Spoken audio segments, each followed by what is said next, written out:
A very fine good morning to all my beloved students. Today I am here with some out of text topic. In today's world, almost all of we are driven by coronavirus, the COVID-19. Let's have a look how it affects our body. And in this regard, ventilators, these are very useful. So today I will talk regarding these 2 points. Let's proceed.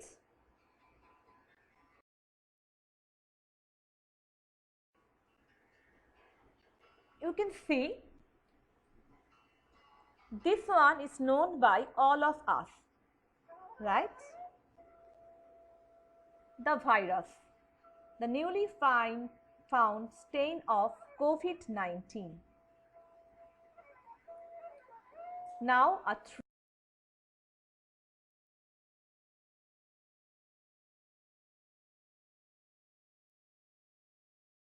worldwide. Now how the story began, the beginning. A pneumonia of unknown cause detected in Wuhan, China, and was first reported to the WHO country office on 31st December 2019. Who is working to manage, to increase the information regarding this? The outbreak was declared a public health emergency of international concern on 30th January 2020. This disease is an infectious disease caused by a newly discovered strain of this family, coronavirus. Most people infected with the COVID-19 will experience mild cold to moderate respiratory illness and recover without requiring special treatment. But older people, those with underlying medical problems like cardiovascular disease, diabetes, chronic respiratory disease, cancer, or major problems in immunity are more likely to develop serious illness, and even it's fatal.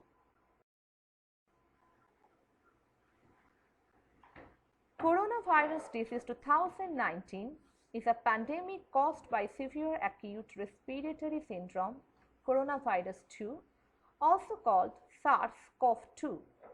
Despite the widespread awareness regarding COVID-19, many are still unaware about how it affects the human body. It has surpassed the SARS death toll and in a matter of weeks, though the death rate much slower but spreads faster. Early data suggest 82% cases symptoms are relatively mild or asymptomatic. Remainder of cases are severe or critical, but it spreads very faster. It goes to the lung. This is the major part where the virus affects. The outer boundary, the rod-shaped structures are the virus protein coat. Within that, the genetic material is present. It will help the virus to replication. So, there are 3 major points: viral replication, then hyperreactivity of immune system, and ultimately pulmonary destruction. So it increased in number after it gets entry into our body, then it's too much reactive to the immune system, and ultimately pulmonary destruction. Symptoms of coronavirus: fever, cough, shortness of breath, ultimately severe acute respiratory syndrome. How it is going to do that? So let's take a look how our lung works. In the lung, there are small alveoli, right? Trachea will go to supply the air through the with the help of the primary, secondary, tertiary bronchiole. That already we know this one. After that it will reach the alveoli, right? There will be the capillaries, there will be the blood supply with the artery, vein, oxygen and CO2. In diffusion process it is given and taken. So let's have a look.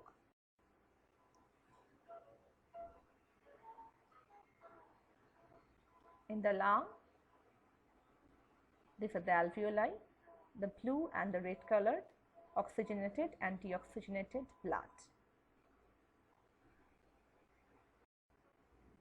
Now, in COVID-19, if it's a body of healthy person, you can see there the alveolar cells are intact. RBC is coming, it will help to take or get the oxygen, to get CO2 to release, and also the surfactant that help the lung, stop the lung for collapsing, that's there. If there is moderate infection, then the vasodilation increases the permeability. Now the macrophages are trying to deal the situation, and in the related figure you can see the reduced level of the surfactant. So infection started. Now if it is the infected person, ultimate damage is there. SARS-CoV is already there. It's damaged the surfactant and it's with its genetic material. Can you see? So in this way it started to damage our lungs, the human lungs. It's a kind of zoonotic disease. That means it is also, it can be possible, it also passes through the other animals. But this particular strain, till now, not major findings we have got regarding zoonotic. Zoonotic means animal to human or human to animal, vice versa. Till now, COVID-19 is only affecting the, in majority of the cases, human lungs. And now, if healthy breathing, oxygen passes through the air sac entering the blood, and oxygenated blood flows to the heart and then to the rest of the body. If breathing with COVID-19, in those patients, inflammatory cells pour into lungs, thickening the membrane and suffocating. It's so much painful. Now you are not getting the oxygen. The patients are not getting the oxygen as the head is within, the mouth is within a plastic bag.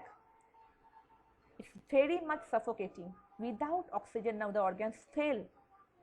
In that way, in healthy breathing, surfactant, all the things are in proper condition. If breathing with COVID-19, as it is devoid of the oxygen, less amount of the oxygen, we can't breathe in. Diffusion is not possible anymore. It's choking, clogging and suffocating situation, as it is thickening with the inflammatory cells. Those are affected by the COVID-19. COVID-19's damage not limited to lungs only, also heart, blood vessel, kidney, brain and intestine. It is found that it is using the same kind of receptor as the SARS, especially the receptors are present in the lung and the intestine. After leaving the protein coat, those virus genetic material will first enter into the cell, will do the replication, increase in number, and then those are going to affect our body cells, especially the receptors in lung and the intestine. Lungs, most important part to be affected. The measures already we know: wash your hands properly, use sanitizer, proper sanitizer, which must have a good amount of the alcoholic, okay, that's only effective. Use a tissue for the coughs and don't throw it here and there. It can't sustain on the cloth or this kind of material for more than few hours. So if you are keeping them well, these are safe and of course avoid touching your face from eyes, nose, mouth, any part. COVID-19 can enter through the tracheal path ultimately to the lung. Let's look to the ray of hope. To combat the situation, we need this ventilator, artificial system, a unit where air flows in and air flows out. That's very important, this artificial support, at the same time very costly. Now let's take a look how it works, or how the world is facing the situation. Here I am putting one example. Most people who get sick with COVID-19 won't need hospital treatment. But for the around 6% of people who do, especially those who are older or who have health complications, a ventilator can save their life. A ventilator is a machine that helps patients breathe. When patients are put on a ventilator, they're intubated. That means a tube is placed through the mouth or sometimes straight through the windpipe into the neck. You've probably seen this reenacted in a film or television show. The other end of the tube is attached to the ventilator, which blows air and oxygen into the patient's lungs. A ventilator can provide pressure that helps hold open the lungs so their tiny air sacs inside don't collapse. And it makes it easier to clear the windpipe if the patient is too weak to cough. Ventilators are complicated pieces of machinery that are required to support people's breathing, and they're not something that can be created or crafted quickly. And right now, there is a limited supply, everywhere, and certainly for the surge in the kinds of sick patients that we're seeing. Severe cases of COVID-19 include respiratory failure, where a patient's lungs have been damaged to the point that their body is not getting enough oxygen. At that point, the patient needs to be put on a ventilator as soon as possible. The most severe cases mean they could need a ventilator for weeks. And if we don't have any ventilators, we're going to have a problem managing those patients. According to recent analysis, U.S. hospitals have 62,000 full-feature ventilators with nearly 100,000 ventilators with lesser capabilities. But more than 900,000 patients may need ventilators during the coronavirus pandemic, depending on how bad it gets. If there aren't enough ventilators to go around, then healthcare workers will be forced to make extremely difficult decisions about who receives care.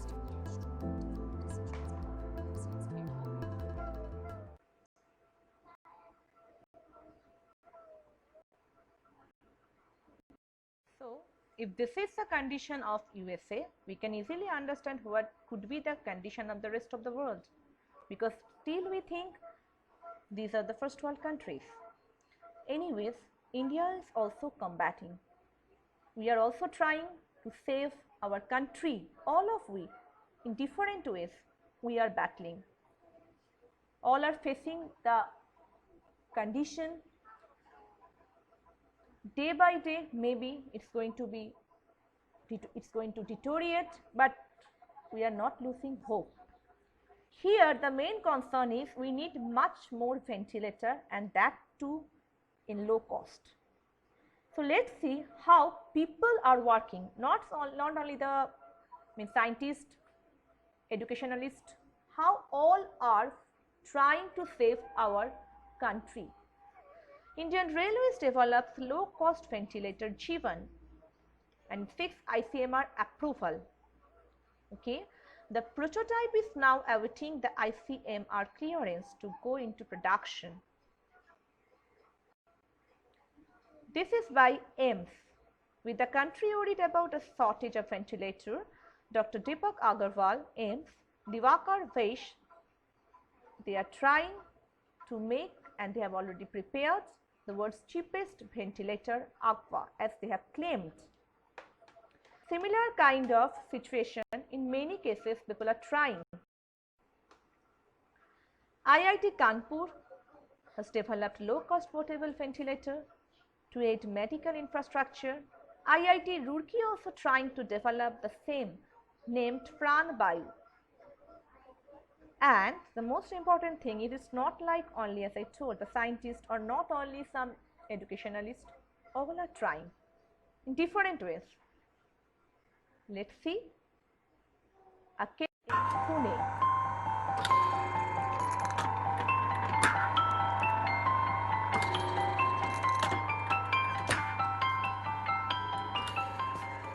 This is the smallest and the simplest ventilator which will be useful for the COVID-19 patients. It works on a simple electric motor which just consumes 50 watts, that means one tube light, power consumed by one tube light. Now it will work on and on without any fault, because of inside is very simple. Now in case the power goes off like this, you loosen this knob, you pull this bellows unit out, and you start doing hand inflation.